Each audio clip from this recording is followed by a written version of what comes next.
Hello, guys. This is chapter 4 of Martin's book, Narration of Biblical Hebrew. Let's begin. This chapter is going to cover forms and uses of the Cal perfect verb, the personal pronouns, and prepositions. Introduction to the Hebrew verb. English verbs are understood in tense, okay? You have past tense, present tense, and future tense, such as I cooked, past tense, I cook, or I am cooking, present tense, and I will cook, all right, future tense. In Hebrew verbs are understood in states and stems. A state roughly corresponds to tense in English. Hebrew states are imperfect, perfect, imperative, participles, infinitive absolutes, and infinitive constructs. You don't really have a past, present, and a future with the states. Perfect is what we're going to talk about today, and a perfect is a completed action. So even if it's an action that is talking about the future, if it's in the perfect, it's a Cal perfect, it's a completed action already, all right? Participles are different because participles can be translated maybe as a past tense, present tense, future tense. Participles are viewed as an ongoing action in type of way, though. The function of Hebrew verbs are often determined by their context. So as I said, a perfect verb, can't think of it as present tense. It's going to be determined mainly by context, all right? For example, participles may express past, future, present time, depending on the way they're used in its context. Same thing with a perfect. It can be past, present, or future, depending on the way it's used in the context of that verse. Now, Hebrew has 7 basic stems: Cal, Nifal, Hifil, Hofal, and move my head, PL, Pual, and Hithpael. All right, Hithpael. You're not going to have to really know these right now. I'm just introducing you to the verb stems. Cal is simple, unaugmented, very simple form. And then you're going to add things such as that noon and the nifal, the hay and the hifil, the hay and the hofal. I mean, just onward after that. There's not need to worry about this right now. I just want to show you that we're going to be looking at other stems as we go on. By chapter, I think 12 of Martin's book. Let me double check.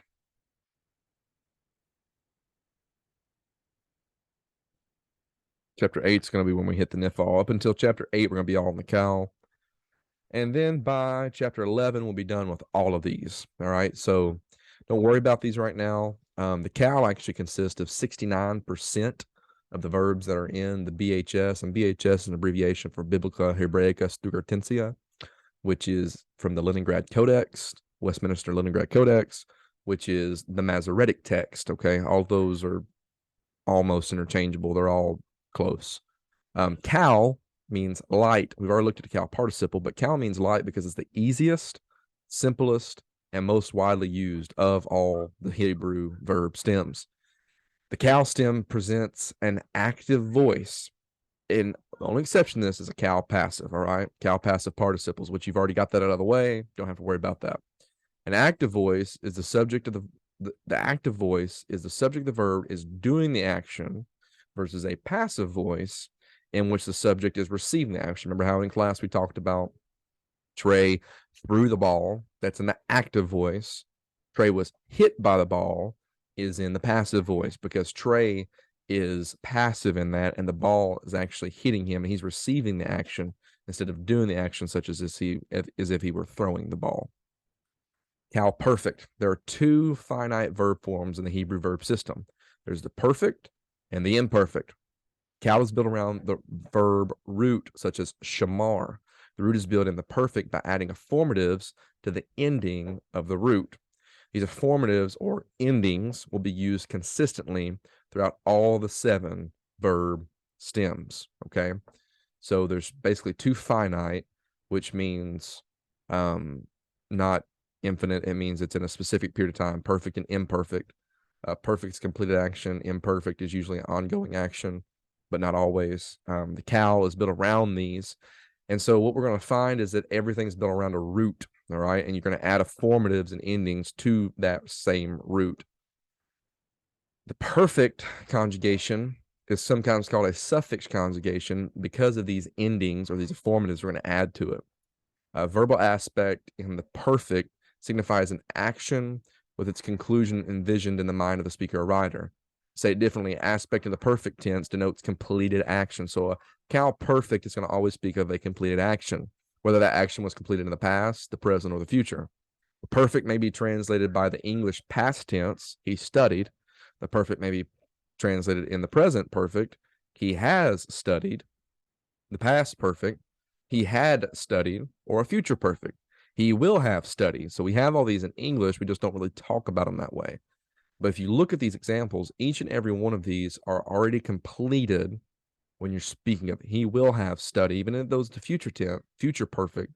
He will have studied means he will have finished studying by the time that whatever the event in the sentence is being spoken about. When used to describe a state of being, it'll often be translated with the English present tense. All right, is, such as in he is wise. Roots, though, roots and stems. Many of the nouns that we've looked at already, such as melek, are going to be verbal counterparts. These nouns, these nouns we've already looked at have verbal counterparts. The reason for this is the relationship due to the fact that many of them share a common root. Hebrew roots are typically composed of 3 consonants, and they're mostly, and this is called triconsonantal. There's some such as kum, means to rise. There's a small class of these verbs that are composed of 2 consonants, biconsonantal. Kum is one of those. Kof, shurik, mame, kum. The root contains the basic semantic information of the word. So we're speaking of a semantic information. What we're talking about is we're talking about the range of meaning comprised in that root. So this root, mem, lamed, kof, or kaf, in Hebrew, contains all the semantic information for all the words you see on the right-hand side of your screen. So we've already learned melek, sago, mem sago, lamed sago, kaf, means king. We've also learned that if you add the feminine ending, it becomes queen. Same root, different ending, all right? Melekot is kingdom. Mamlaka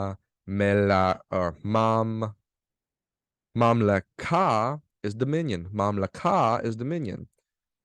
Meluka is kingship or royalty.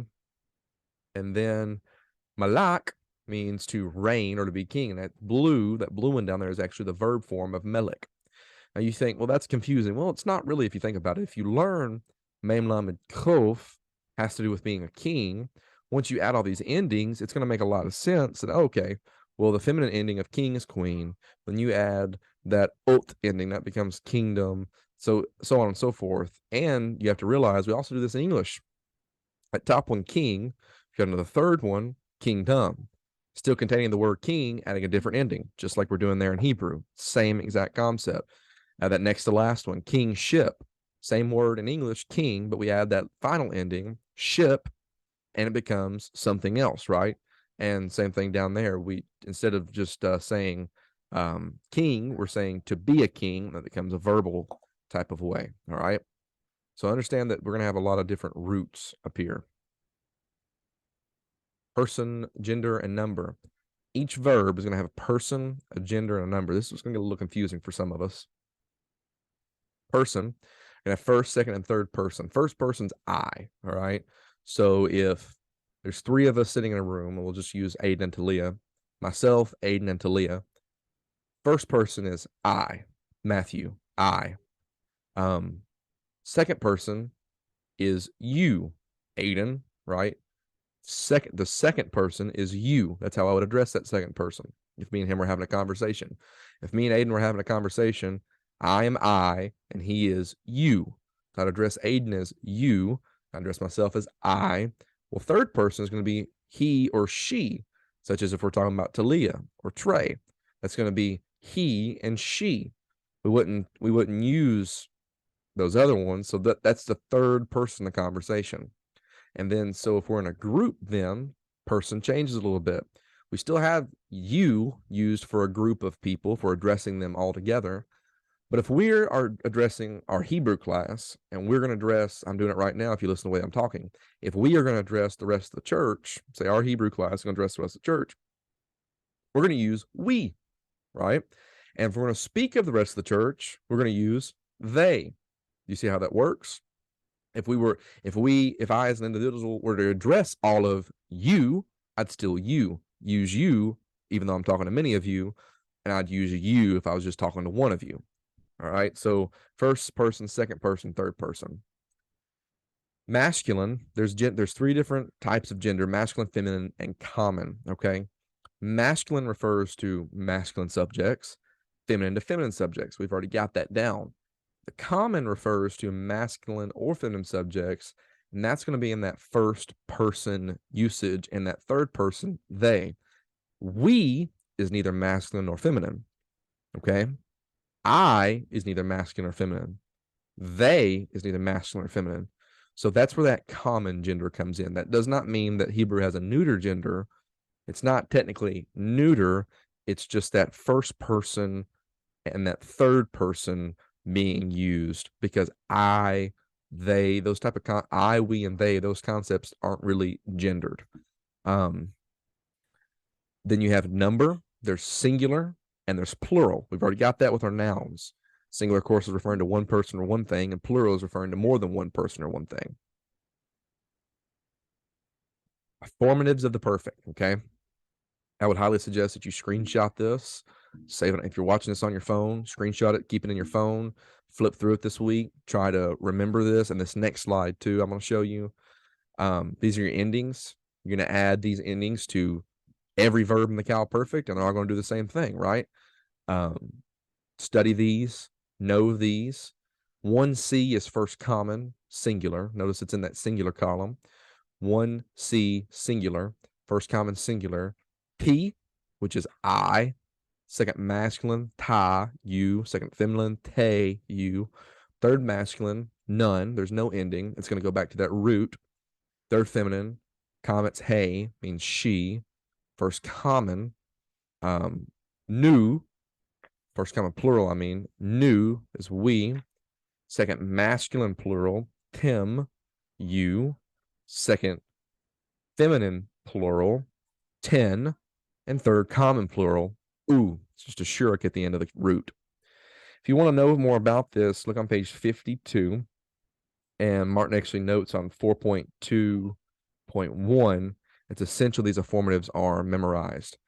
I say memorize those, but it might be better to do this because it's going to help you remember this.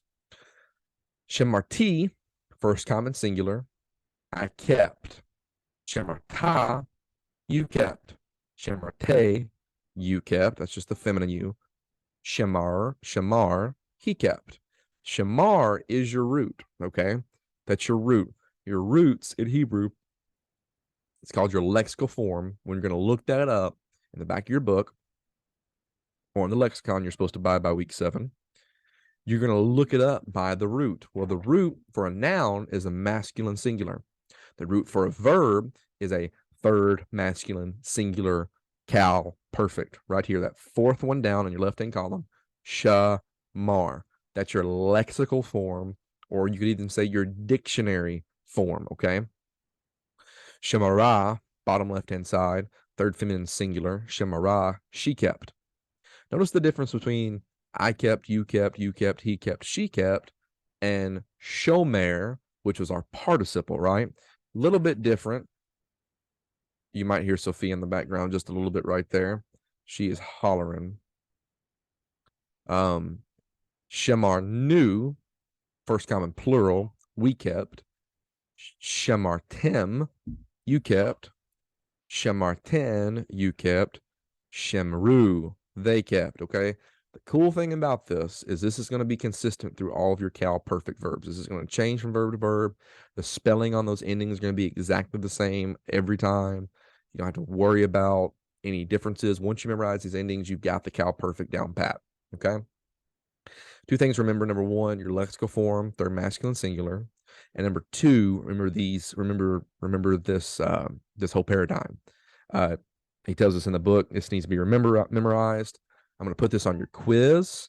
I'll probably put Shemarti, and ask you to translate that, which would be I kept, kind of like I did with the nouns and adjectives. Memorize this. What I would do, this is the way I memorized it. Do this. Run through them. Shemarti, Shemarta, Shemarte, Shemar, Shemara, Shemarnu, Shemartim, Shemartin, Shemaru. Okay. Be able to recite that and be able to write that out. Okay. I would sit down with a piece of paper and write out first common singular, Shemarti, I kept. Second masculine singular, Shemarta, you kept, and so on and so forth. Also, screenshot this, or you can look it up on your book on page 53. Exact same way it's in here is the way it's in the book. Screenshot this, keep it on your laptop, put it on your phone, do something, take a picture. If you're watching this on a laptop or a TV, take a picture of this and keep it with you and run through it. All right. This is going to be something that's important. I'd also dog ear this in your book. I don't see if it's here. Dog earing is when you take the page and you fold it over like this. All right. That way, when you shut your book, you've got to see how it makes my book pop open a little bit. I dog ear this page because there's something important on the next page also.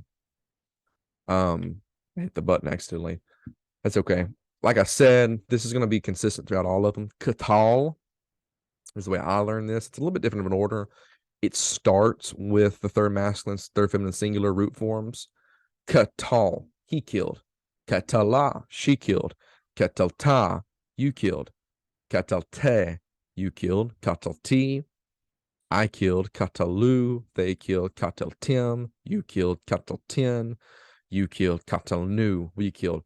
If you'd rather learn this paradigm, I'll allow you to learn this paradigm. If you like this order better, if you like Katal more than you like Shamar, don't care. As long as you memorize these endings and you memorize that they go with third masculine singular, third feminine singular, second masculine singular, second feminine singular, first common singular. Okay, memorize that. Memorize the word. Memorize the translation, whatever you want to do. If you want to screenshot this one too, you're more than welcome. Memorize the root and memorize these paradigms. This one or this one like an absolute robot. Okay, just like it says over here, memorize like a robot. You've already learned a couple of these. You learn Yashav, you learn Shamar. Yashav, if you look, the exact same endings. Works the exact same way with Yashav. Yashav is to sit or to dwell. Yeshava is she sat. Yeshavta is you sit. Yeshavte, you sit. Yeshavti, I sit. So on and so forth. Zakar, if you Zakar sounds remember. Zachariah, he remembers, is that red translation, that third masculine singular. He remembered. Katav, he wrote. Shamar, he kept. Kabatz, he gathered. Okay.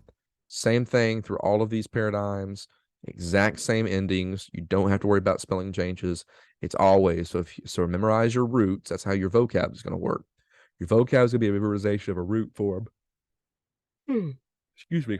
Your vocab is a memorization of a root form. And that root is going to be built on with these affirmative endings. Let's say a word about parsing. The lexical form is the cal perfect, third masculine singular of every verb. Just like the lexical form of a noun is the masculine singular form of that noun, okay? So remember with melek, melek is masculine singular. That's your lexical form. That's your dictionary form, right?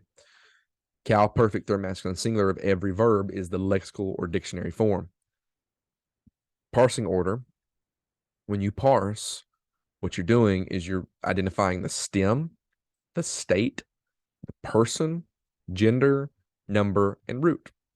So if we were to parse this verb, shamar, shamarte, cal perfect, second feminine singular, from the root, shamar.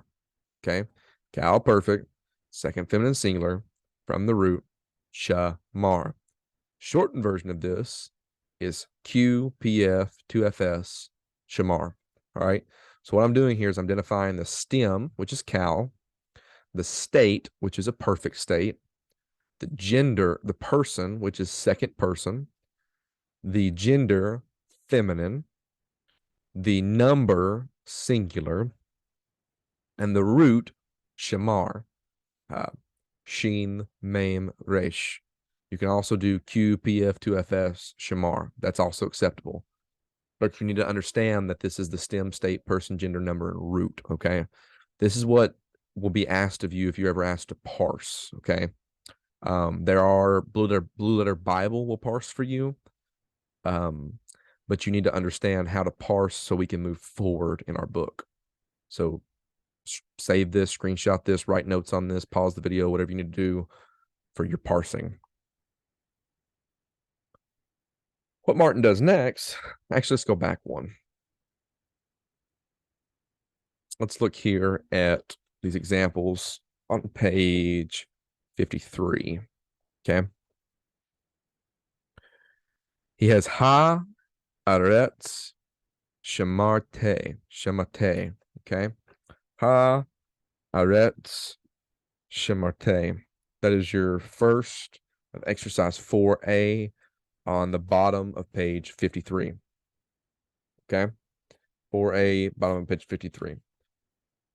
So if we're going to look at this and break it down like we did on the board, I'm going to say this is a noun, feminine singular. It's a noun, feminine singular, with the definite article. So it's the earth or the land. Shemarte is a cow, perfect, cow, perfect, second feminine singular from the root shamar, and it would translate you kept. So the way we translate this is you kept the earth. You kept the earth. Let's look at that second example. These exercises. Exercise 4A, number 2. Ha'isha, ha'ish, shemaru, ha'aretz. Ha'ish, ha'isha, ha'isha. That is a noun, feminine, singular, with the definite article from the root isha, meaning woman or wife. Ha'isha, the woman.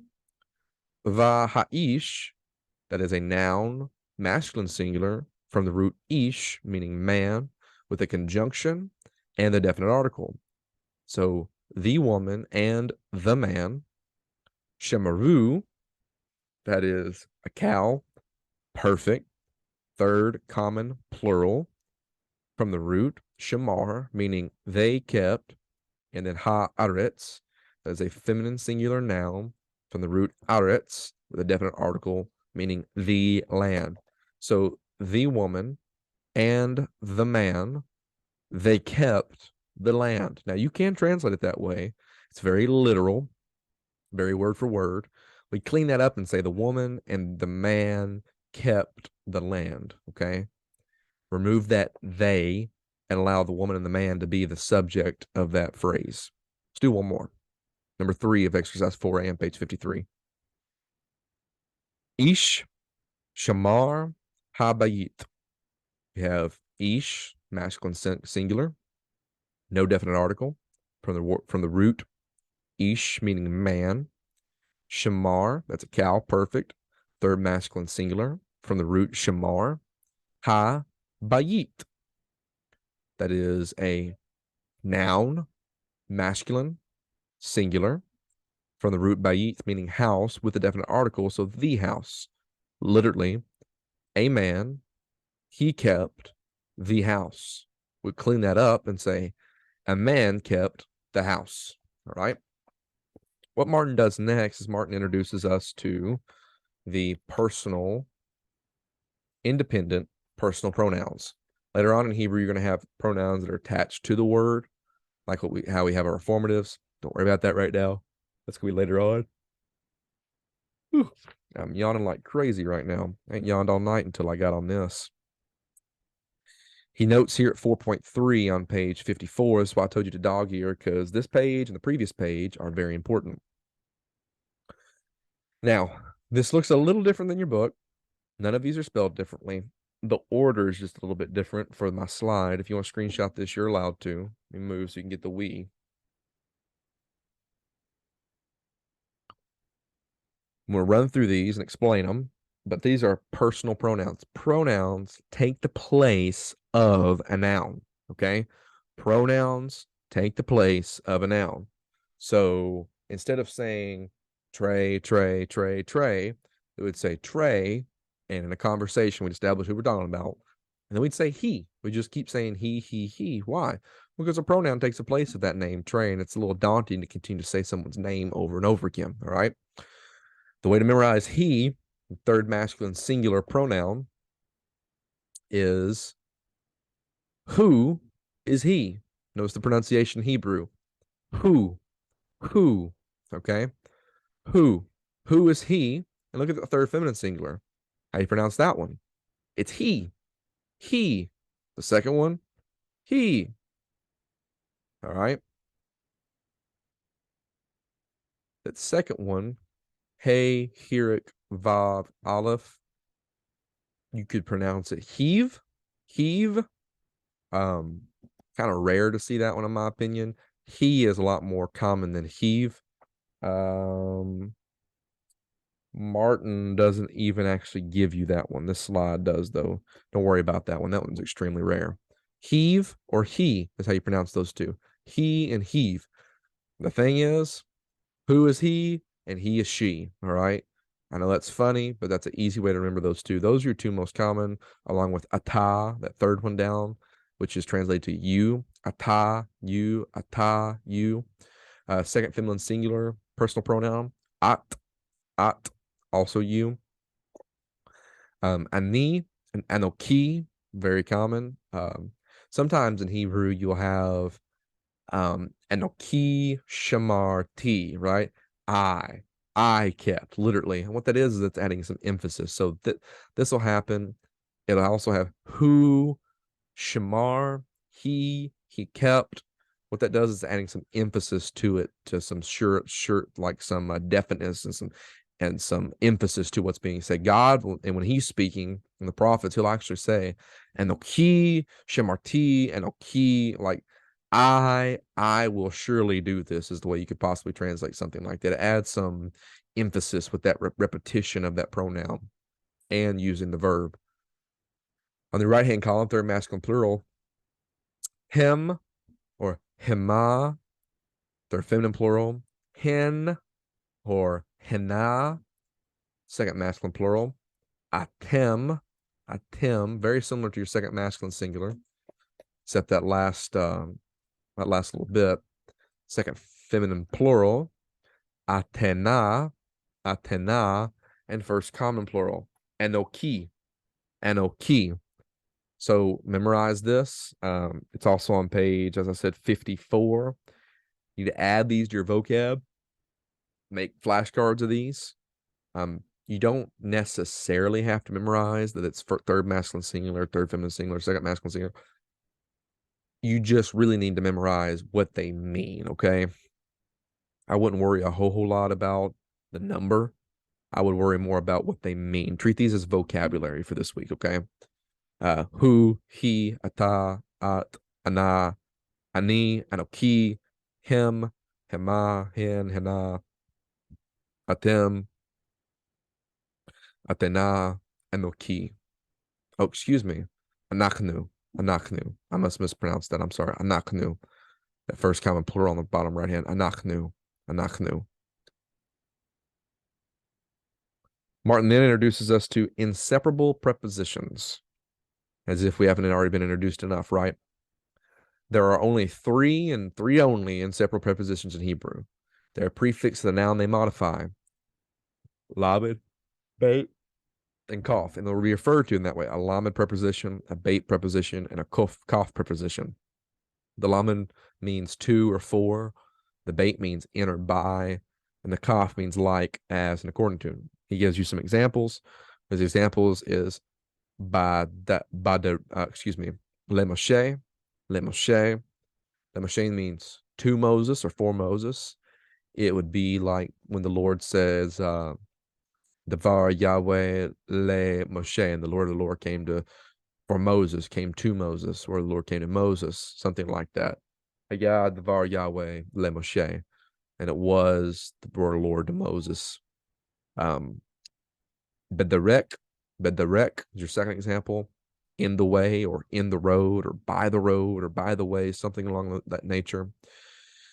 So notice how it just attaches, right? It attaches just like the definite article, attaches just like the conjunction. One thing you need to be aware of on page 55 of Martin's book, number 3, up there at the top, he says, when the preposition is attached to a word with a definite article, the letter hey falls away. The preposition takes its place with the same pointing.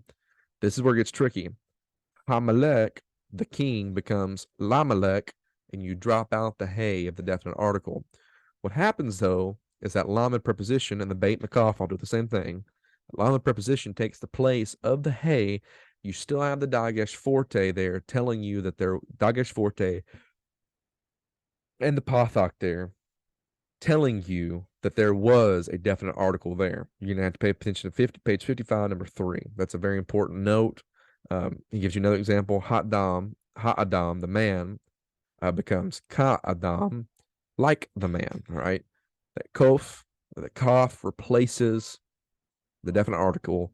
You're left with the comments, but you're not left with dagesh forte. Well, why do we have the comments, right? Well, if you look back at the left-hand side, the definite article is spelled with the comments. Why is that? The aleph, being a guttural, rejects the dagesh, strengthens the pathak back to a comments, which is a long vowel, from a shortened vowel to a long vowel. And then when you remove the hey and add the kaf, you keep the comments, and yet you still don't have a dagesh there in that first letter. Okay. A couple more notes, and we'll go over our homework. All right. I want you to be aware of the definite direct object marker. Martin doesn't put this in his chapter, but he does give it to you as a vocab in the last of the vocabulary on page 56. Et. Okay. Look here at this first example up here. This is the definite direct object marker, or accusative participle, some call it. Bara Elohim et Hashemayim. Okay. Bara means to create. That's a cow perfect, third masculine singular from the root bara. Bara Elohim, God created. Well, wait a minute. Hold on. How do we know it's not he created God? Well, here we have the direct object marker. All right. Et, that red, the Hebrew word in red in your first example.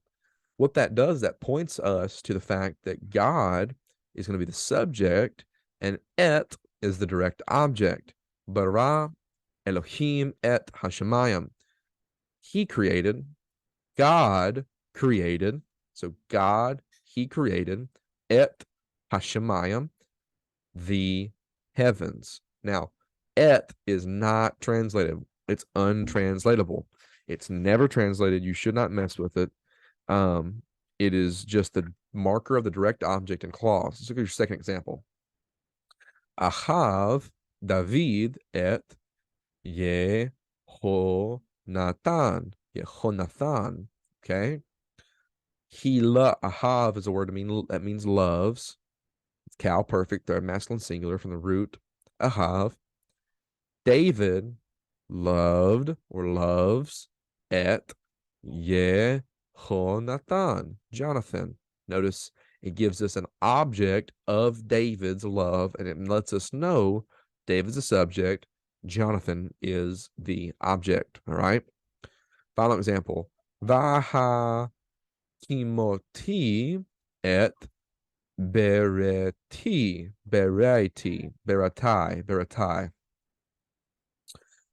Vaha Kimoti is actually not a cow perfect. That's a hifil perfect, first common singular from the root kum, meaning establish. And with the T ending, your perfect ending there, I will establish et baraiti,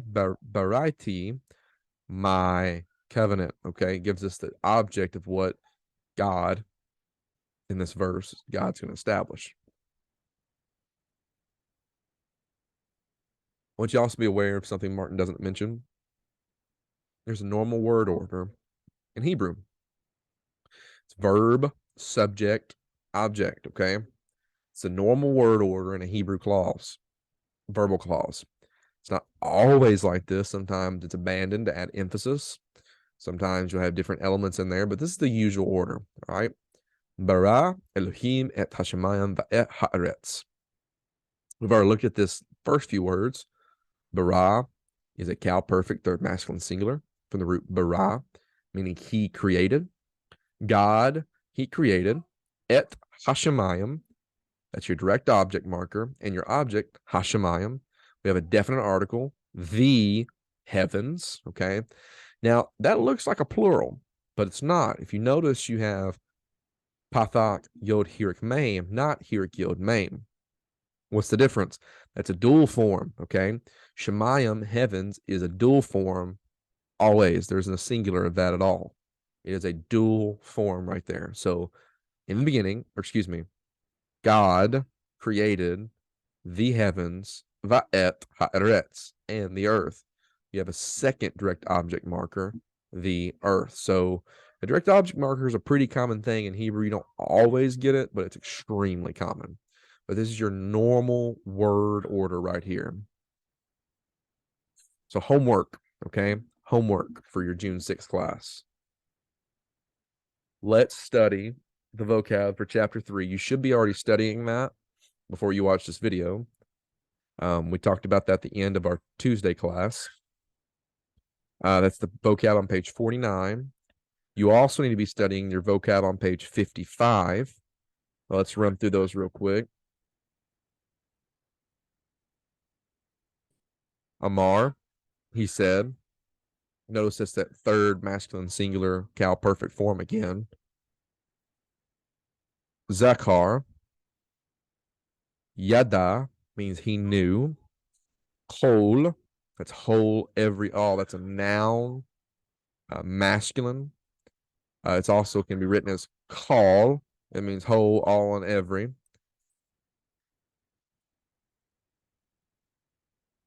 Sophia's coming in here.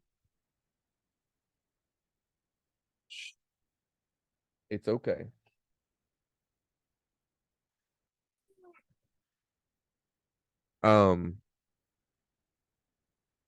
Derek, noun, masculine, road or way. Kohen means priest. We talked about that last week with your participles. Then you have your lamed, bait, and kuf prepositions. Meant. Hi, Sophia.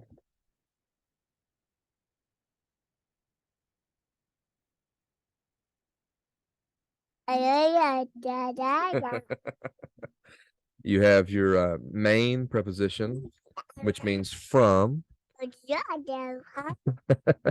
A share, which is who, that, which. Me, which is who. Lemor, which is translated as saying. And then we have et, which is that's your intranslatable particle. I'm about to have to end this video. Yeah, et, and that is your untranslatable particle. Now for your quiz, no, chapter 3, chapter 4 vocab, and study the cow perfect on pages 52 and 53. Know that paradigm, okay? Know that I'm gonna put that on your quiz. I'll do shemarti, shemarta, a couple of those, and have you translate them like we did the adjectives and the nouns. I'll put such as that first common singular. I'll just simply put shemarti, and I want you to know that the translation of that is I kept, okay? I kept. On exercise 4B, do part 1, do the rest of part 4A, but then do 4B, part 1, do as many as you can, okay? Once you do the show your work the long way, like we did on the board last week on the first 5. So if you were going to do number 5, notice number 5, he has a footnote for a word that you don't know. Verachel, Amarha, Lemor, Mi, Allah, Mem, Hadarek, El, Hahar, Hagadol, okay? It says, and Rachel, she said, saying, that's your vocab, saying, Me, Allah, who went up from the road to the mountain, the great one, or the great mountain, okay? So if I'm just going to do that, showing my work, Varachel, noun, feminine singular, with a conjunction. Amara, Cal, perfect, third feminine singular from the root amar. Le, more, as it says in your vocab, put infinitive construct. Me, that is a interrogative pronoun. Allah, Cal, perfect, third masculine singular from the root Allah. Men, that is a preposition, meaning from. Ha, Derek, Derek is a noun, masculine singular with a definite article. El is a pronoun or preposition. Would you guys have L last week? You did. L, preposition. Ahar is noun, masculine singular with a definite article, meaning mountain. Hagadol. Gadol is an adjective, masculine singular, with a definite article, meaning the great. Okay. I would try to work through every single one of those you can, those 1 through 18. The more you do, the better you're going to be, the more ready you're going to be. We're quickly approaching doing some scripture together. I would not worry about part 2 where it says translate the following from Hebrew to English. If you really want to do those, you can. I wouldn't try it. It's really hard to do those. But as I said, any questions, just shoot me a message. Be ready for that quiz June 6th. We're going to meet at the church as normal on June 6th at 6 o'clock. All right. Be blessed, guys.